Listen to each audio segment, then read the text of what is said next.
Uric ஆசிடை ஈஸியாக control பண்ணுறதுக்கான tips. இப்போலாம் நிறைய பேர் பேசுகிற ஒரு ஹெல்த் டாபிக் அப்படின்னா அது யூரிக் ஆசிட் தான். ஏன் இவ்வளோ பேருக்கு இது அதிகரிச்சுட்டே போகுது? இந்த யூரிக் ஆசிட் அதிகமானால் என்னென்ன பிரச்சனைகள்லாம் வரும்? அதை கண்ட்ரோல் பண்ண என்னெல்லாம் பண்ணலாம்? இது எல்லாத்தையும் நம்ம சிம்பிளாக பார்த்துடலாம். நம்ம உடம்புல இருக்கிற ஒரு சாதாரணமான கெமிக்கல் தான் இந்த யூரிக் ஆசிட். ஆனால் நீங்கள் பியூரின் அதிகமாக இருக்கிற உணவை எடுத்துக்கும் போதோ இல்லைனா நம்ம கிட்னியால் அதை சரியாக வெளியேற்ற முடியாத போதோ இந்த யூரிக் ஆசிடோட அளவு அதிகரிக்கும். இது நாளடைவில் கீழ்வாதம் அப்படின்னு சொல்கிற மூட்டு வலி பிரச்சனையை எதிர்காலத்தில் ஏற்படுத்தும். இந்த யூரிக் ஆசிடை கண்ட்ரோல் பண்ண, அதனால் ஏற்படுற வலியை குறைக்க சிம்பிளான சூப்பர் டிப்ஸ் என்னன்னு பார்க்கலாம். யூரிக் ஆசிடுக்கும் நம்ம சாப்பாட்டுக்கும் பெரிய தொடர்பு இருக்குது.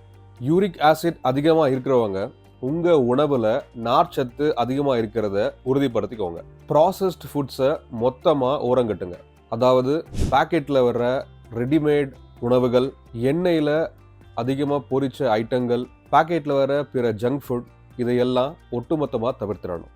அதுக்கு பதிலாக நார்ச்சத்து அதிகமுள்ள பழங்கள், கேரட், கீரை வகைகள், முழு தானியங்கள் இதையெல்லாம் உங்கள் உணவில் சேர்த்துக்கோங்க. இந்த யூரிக் ஆசிட் அதிகமாகிறதுக்கு ஒரு மெயின் காரணமாக அமைகிறது இந்த பியூரின். அதனால பியூரின் அதிகமாக இருக்கிற உணவுகளை சுத்தமாக நிப்பாட்டிடுங்க.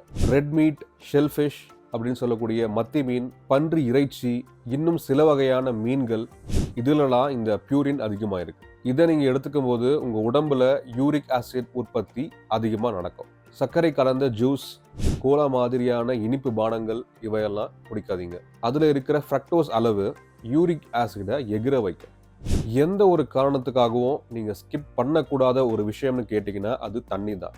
தினமும் 6-8 கிளாஸ் தண்ணி குடிங்க. இது கிட்னிக்கு ரொம்பவே உதவும். தேவையில்லாத யூரிக் ஆசிட்ஸை இது சிறுநீர் வழியாக வெளியேற்றிடும். இஞ்சி, துளசி, சீரகம், மிளகு இதையெல்லாம் சேர்த்து கொதிக்க வச்ச தண்ணியை குடிங்க.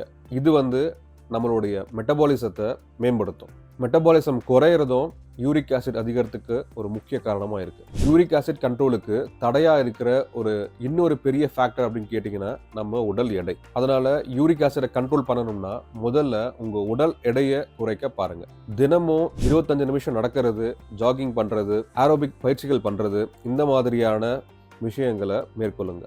உங்கள் உடம்புக்கு ஏற்ற மாதிரியான பயிற்சிகள் என்னன்ட்டு எக்ஸ்பர்ட்ஸ்கிட்ட கேட்டு அதை தினமும் பண்ணுங்க. டென்ஷனும் ஸ்ட்ரெஸ்ஸும் கூட உங்கள் யூரிக் ஆசிட் அளவை அதிகரிக்கும். அதனால் அதையும் நம்ம கண்ட்ரோலில் வச்சுக்கணும். அதுக்கு மூச்சு பயிற்சி, யோகா, தியானம் போன்ற விஷயங்களை நீங்கள் மேற்கொள்ளலாம். யூரிக் ஆசிட் இருக்குது அப்படின்ட்டு நமக்கு தெரிய வரதுக்கு பிரதானமான அறிகுறியே மூட்டு வலி தான். இதுக்கு ஸ்பெஷல் மருந்து எதுவும் கிடையாது. மூட்டில் 15-20 நிமிஷம் ஐஸ் பேக் வைங்க. இது வலியை குறைக்கும். நல்லா ஓய்வெடுங்க. வலி இருக்கிற இடத்த அசைக்காம பார்த்துக்கோங்க. இந்த மாதிரியான ஆரோக்கியம் சார்ந்த காணொளிகளுக்கு ஹாப்பியஸ்ட் ஹெல்த் தமிழ் சேனலை சப்ஸ்கிரைப் பண்ணுங்க. நன்றி.